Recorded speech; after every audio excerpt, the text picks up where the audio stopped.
Fala pessoal, tudo bem? Pois é, aqui mais um editorial para vocês hoje.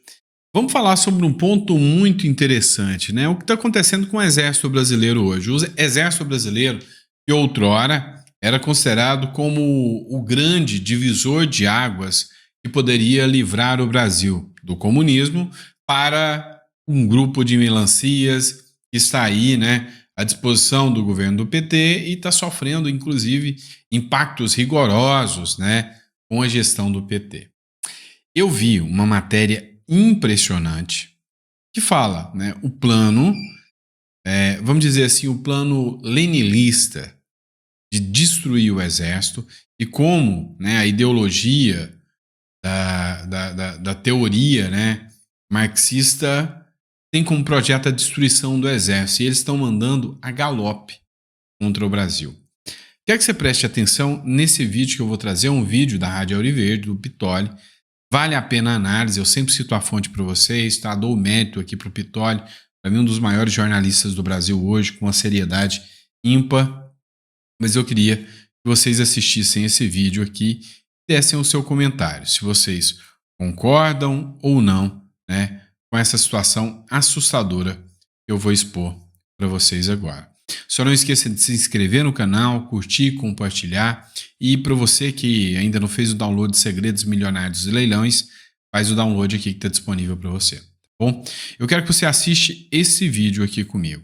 Sabe? É assustador as falas deste jornalista. Você tocou num ponto interessante. A destruição da imagem faz parte desse pacote. Faz parte do pacote. Isso aí Lenin ensinou há 100 anos atrás na Revolução Russa. Que o exército hoje só serve para pintar bordo de sarjeta, faz parte da destruição da imagem. Faz parte da destruição da imagem. O que aconteceu no Rio Grande do Sul faz parte da destruição da imagem. Tudo isso faz parte da destruição da imagem. Isso são projetos que a esquerda aprendeu, que é o manual, isso é um manual, isso é acessível na internet, de como fazer a revolução. As regras que Lenin e Trotsky ensinaram, faz parte, destruir a imagem deles, para poder humilhá-los, perder a moral da tropa, substituir o comando da tropa, deixar todo mundo pobre, preocupado só se vai ter comida ou não, e assim ir controlando. Como disse o ministro, uma coisa é ganhar a eleição, outra é tomar o poder. E você toca num nome bastante importante nessa estrutura do bastidor, que é Zé Disseu. Sim, Zé Disseu é o gênio da história. Hein? É o gênio da história. E que sumiu também. Palestras. Sumiu das lentes, né? Das grandes mídias. Sumiu das câmeras. Deu palestra recentemente, ele falou, nós estamos sempre... Tá elegível. Eles sabem que eles perderam o povo. A esquerda do Lula, a esquerda do Zé Disseu, eles sabem que o povo não suporta mais eles. O Lula não aparece mais em campanha de prefeito em nenhuma cidade grande, porque é uma rejeição absoluta. Os petistas não lançaram pessoas em várias cidades, porque não tem como ter voto. Então eles sabem que para ficar no poder não é mais democracia. É a democracia no conceito que eu já chamei a atenção, que o conceito de democracia para Lenin, Trotsky, pessoal da Revolução Socialista, da Soviética, democracia para eles é a ditadura do proletariado. Quando um esquerdista fala em defender a democracia, ele fala em defender a ditadura deles. Alguém tem dúvidas sobre essa análise aqui, né, do Dr. Cláudio Cofani, né? E quando, né, eles falam tanto em democracia, mas o conceito de democracia na visão do Lula é relativo. O nosso conceito de democracia é um conceito onde as liberdades são expostas, né, são dadas ao cidadão, onde você tem a liberdade para empreender, a liberdade para falar, liberdade para votar, liberdade para cobrar. Esse é o conceito de democracia que nós temos no Ocidente. E por que um flerte tão grande da esquerda e do PT a ditaduras como o Irã, Maduro e outros? Porque na visão deles, a democracia deles é o controle do proletariado, ou seja, essa turma que chegou ao poder, né, por meio de conchaves, por meio da Revolução Armada, por meio de situações obscuras, chegam ao poder e te dominam, te destroem. Isso é o conceito de democracia para eles. Você concorda ou discorda disso? Coloca no comentário. Não é o conceito ocidental que nós temos de participação e liberdade. Não é. Então atentem, a esquerda já entendeu que não tem mais povo, não terá mais povo, o fenômeno Bolsonaro é um exemplo, mas as mídias sociais fizeram nós cidadãos entendermos. Nós não queremos corruptos destruindo, e nós não queremos esquerda destruindo. Então como a esquerda sabe mas disso... Mas caminhamos para perder as redes. Mas esse é o projeto. Eu concordo, entendi. Por isso que tem uma aliança judiciário e executivo, cooptando a única força que ainda pode tentar resistir, que é o legislativo. E é por isso que participações populares, como a manifestação de 7 de setembro, previstas no artigo 359-T do Código Penal Brasileiro, que essas manifestações não são crime contra o Estado Democrático de Direito. Tem que tomar cuidado, sim, mas não são crime. Nós temos, a única chance é fazer os políticos ainda terem medo do voto popular. E dividir para dominar é um princípio básico de controle. Quanto mais se criar de subdivisão... Dividir para conquistar é um princípio básico de controle, né? Já diria aí a arte da guerra do Sun Tzu, né? Mas vamos lá. Outro ponto que a gente precisa falar. Um caos que a gente vive no Brasil hoje é o caos econômico. Matéria da Revista Oeste para vocês, né? Chega a ser um tapa na cara do brasileiro. Haddad anuncia férias em meio a dólar recorde e desajuste fiscal. E o tapa na cara é tão grande, né? Que se... Não, leia, né? Leia, depois eu vou comentar. O ministro da Fazenda, Fernando Haddad, marcou férias para o início de 2025. Conforme publicado no Diário Oficial da União, nesta terça-feira, dia 17, ele vai ficar afastado das atividades entre os dias 2 e 21 de janeiro. As férias de Haddad acontecem em um momento conturbado do âmbito econômico nacional. E aí eu te pergunto, se brincar, vai para os Estados Unidos ainda tirar férias. Vai para Disney, vai gastar em dólar. Com dinheiro pago pelos impostos, né, que nós pagamos. Assim, cara, o nosso país nunca teve numa situação tão difícil como agora. O barco está descontrolado, a situação está amplamente descontrolada. Um dos que deveriam estar no manche estão pulando fora já. Né? Passear, que se exploda o Brasil, que se dane isso aí. Sabe, eu não sei, né? Se vai ter uma forma de voltar atrás e recuperar o Brasil depois de uma gestão PT. E aí, olha só, essa matéria aqui também é interessante para uma análise. Essa lista aqui são os cortes que o governo Lula vai fazer. Saca só que o corte, né, coincidentemente é de 7,2 bilhões. É o número de emendas que o Lula acabou de liberar para os deputados, né? É coincidência, mas olha só isso aqui agora. Os integrantes do governo ainda está rolando, tem integrantes do Ministério da Fazenda, do Ministério do Planejamento e também da Previdência Social para poder detalhar esses 26 bilhões. Segundo o secretário executivo do Ministério da Fazenda, o Dario Duriga, toda essa revisão que o governo está fazendo, Camila, tem o seguinte objetivo: garantir que o país possa crescer e que essa é uma medida central para o compromisso fiscal e para o cumprimento do arcabouço com o que ele chamou de responsabilidade social.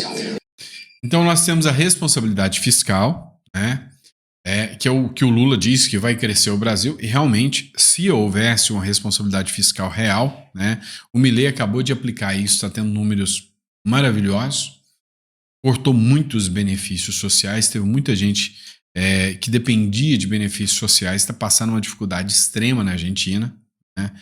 Eram pessoas paupérrimas e agora estão mais pobres ainda por não ter o benefício, mas foram obrigadas a caçar emprego, se virar nos 30 e trabalhar.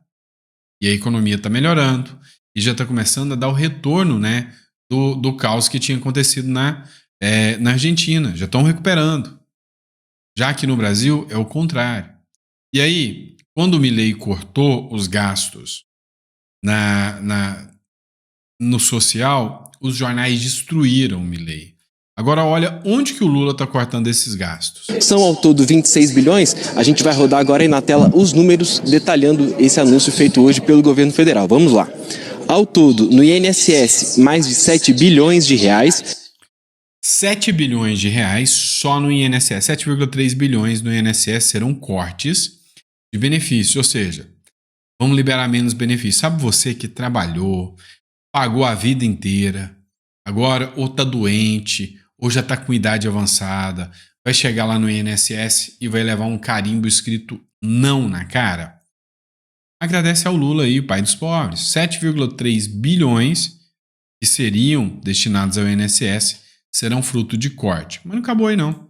No BPC, que é o benefício de prestação continuada, cerca de 6 bilhões e meio de reais. O que é o BPC? Para pessoas que não têm a mínima condição de sobreviver.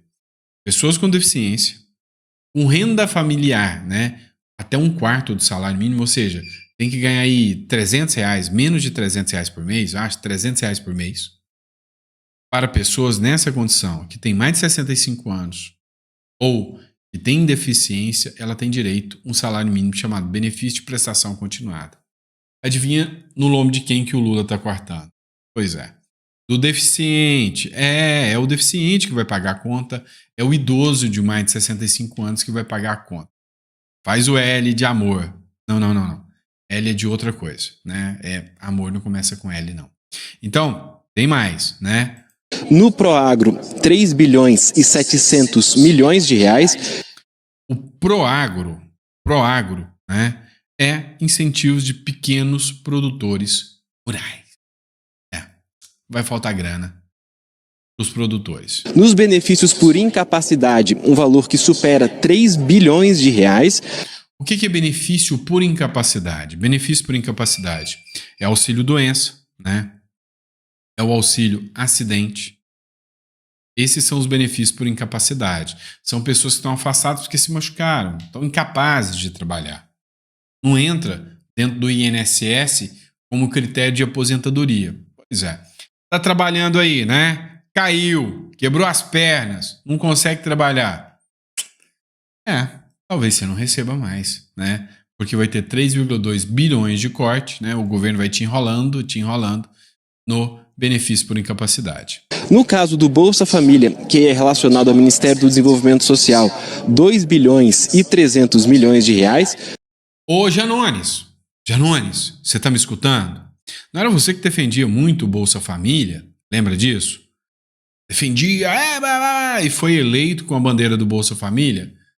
Já caçou sua briga com o Lula hoje, igual você fazia com o Bolsonaro, ou agora que se foda a galera do Bolsa Família? Responde pra nós, né? Porque corte de 2,3 bilhões do Bolsa Família. Você aí que depende do Bolsa Família, pergunta lá ao Janones. Você vai travar uma batalha agora contra o Lula por causa do Bolsa Família?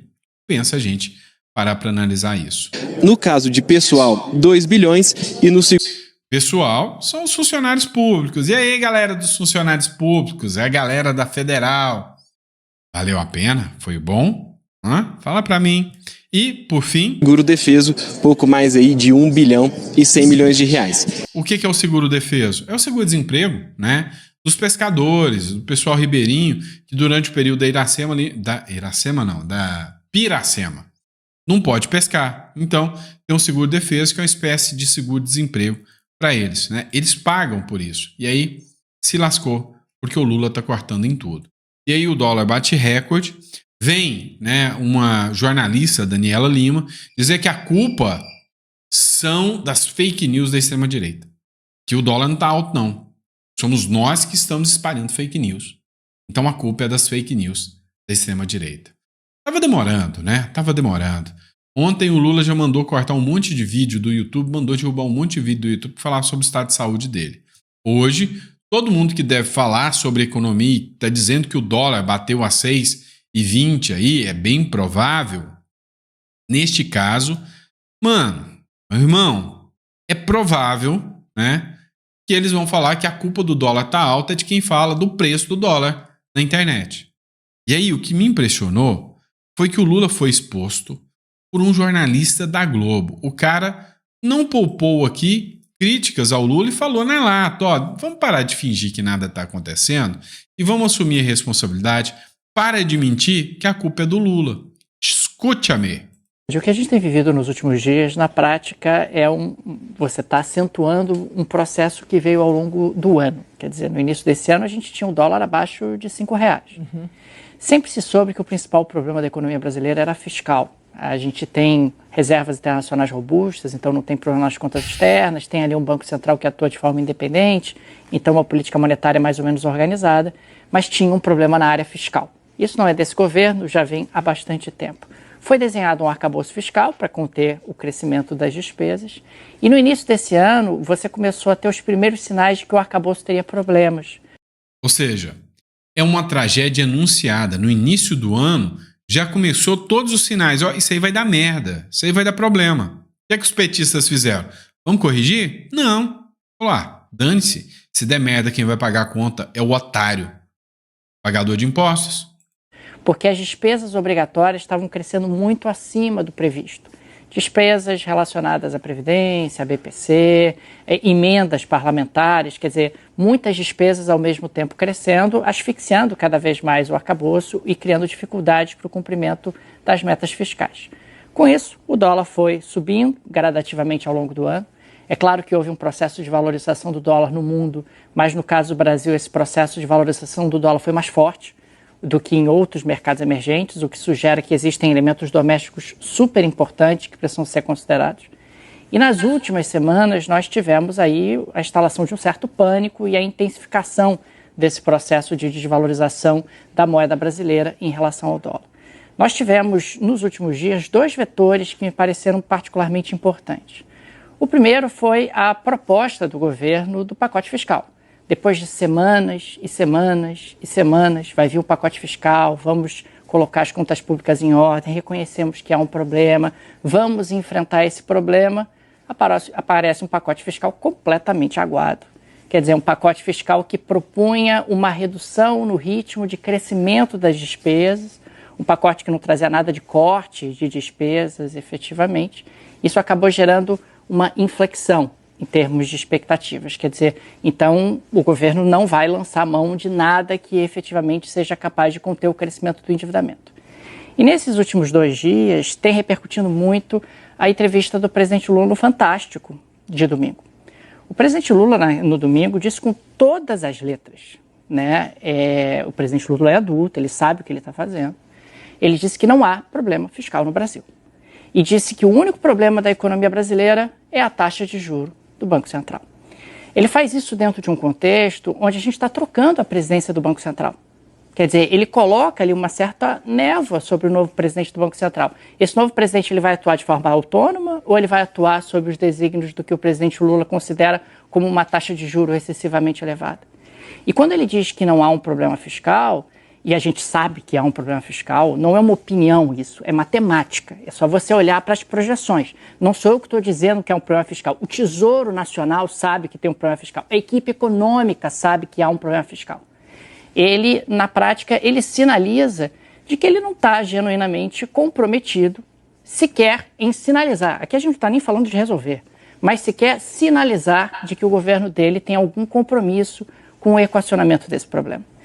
Existe aí uma preocupação, e isso é que está gerando muita fuga de capitais, de que o Brasil caminhe na direção de uma situação como a Turquia viveu há poucos anos, que é a seguinte: você tem um descontrole fiscal, esse descontrole fiscal faz com que o governo tenha cada vez mais dificuldade de se financiar, o mercado vai exigindo juros cada vez maiores, aliás, ontem o mercado estava exigindo 15% de juro para financiar o governo brasileiro.